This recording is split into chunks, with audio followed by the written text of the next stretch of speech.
Saan uuwi ang interpretasyon na ito? Kain na Nover kasi bago ligo Nover. Ideya na ito. Tapos uuwi na Nover. Sa uli ko na dun sa mami niya.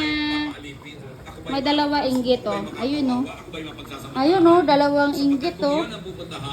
Kasi kain Snover dito oh. Kain Snover dog food. Bago ligo yan. Bago ligo sila.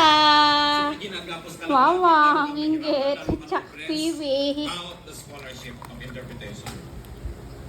Dahil sa bibig ng mga hindi mapagkakatiwalaan, pag dumaan, maging ang salita ng Diyos, maaaring makasira sa mga taong mangmang at sa mga taong hindi sumusuri. Kain dog food Nover. A fool can also be ignorant or selfishly motivated.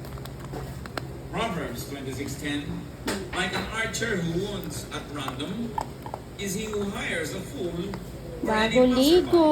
passerby. Yun daw namamana, siyempre ang namamana may tinutudla, may pinupunteriya, may target. At kung gusto matanggalin mo, kung tama nga, tumatama nga ba, kaya bullseye ba o hindi. May inggit. Maging ang mga training. Ayun, nakatingin yung dalawang inggit. Ayun oh. Dapat ang binabaril lang nila yung kalaban. Ay! Sapagkat Ay, Snover! Dog food namin yan!